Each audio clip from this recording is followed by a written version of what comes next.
Brad, a question I get asked a lot when people are interviewing me as a real estate agent. Somebody might refer me.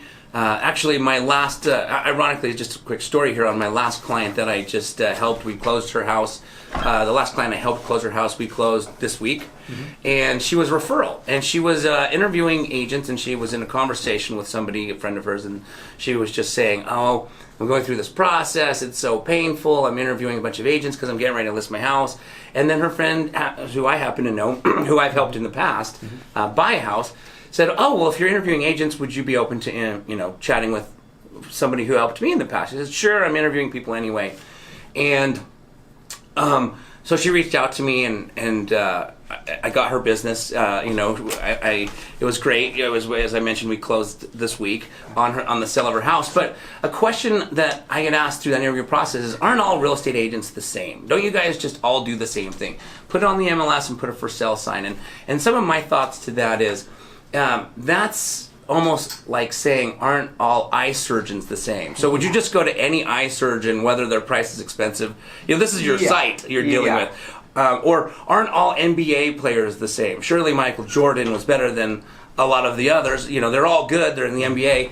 Aren't all attorneys, aren't all dentists the same? The reality is there are a lot of real estate agents, and not a knock on this, but that maybe only do this part-time. They have a 9 to 5 and they just do this on nights and weekends to help friends and family.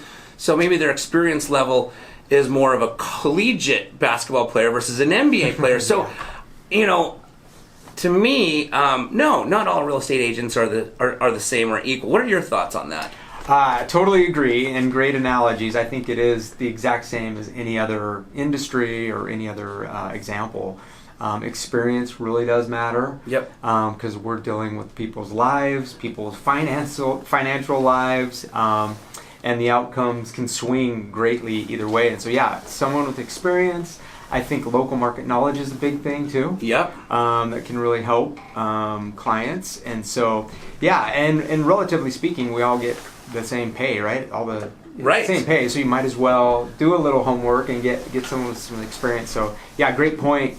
It can really help the clients to have some experience behind it. Absolutely. I think that might be the misconception right there is we all get the same pay, so they think we all do the same thing. Yeah. You could get your license literally today and get the same pay that someone like you with 10 years of experience building a team would get, right? Yeah. And I think that's where maybe people's misconceptions are, that everyone does the same. It's the only industry, and correct me if you can think of another one, but it's the only industry that I know that you get your license today and you're making the same amount, the same pay that someone who's been doing it for 10, 20 years versus an attorney or a doctor. They're not charging the same as an attorney or a doctor who's been in the industry 10 or 20 years. No, that's great points. And then too, each agent's going to do something different. Yes. Different services, different marketing strategies. We spend a lot of money, and I'm sure you do too, Yoshi, on selling our listings. You take a listing, you sell a lot of money. So,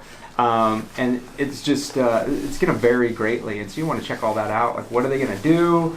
How much are they going to do? And then also just kind of getting along with them and communication. All of that's a big deal too. Awesome. So the point of why I'm sharing all this and having this discussion with Brad in regards to that question I get asked a lot about, aren't all agents the same, is the point is this young lady who was interviewing and I had the opportunity to interview with, she was really smart in that she was interviewing agents. In my personal opinion, if my sister called me, she lives in Los Angeles, and says, hey, I'm getting ready to list my house. I'm not licensed in California, so I couldn't help her. But if she says, listen, I'm getting ready to list my house, my friend suggested her uncle. Should I go with him?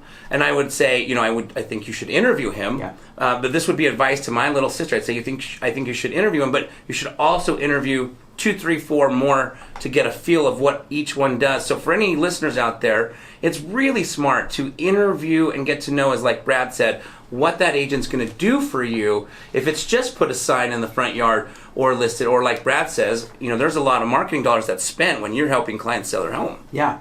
Oh yeah, 100%. And there's different strategies behind that. I kind of jokingly, because you see all the billboards, Yes. Some of the brokerages will spend a lot of money getting listings. We spend a lot of money selling our listings or getting buyers for our listings, and I'm sure you do the same thing. Right. So it's just different strategies, and nowadays too, with reviews and everything that's online, you can find out so much information about your broker, your agent. So yeah, definitely take that time to check that out. Wonderful. Thank you, Brad.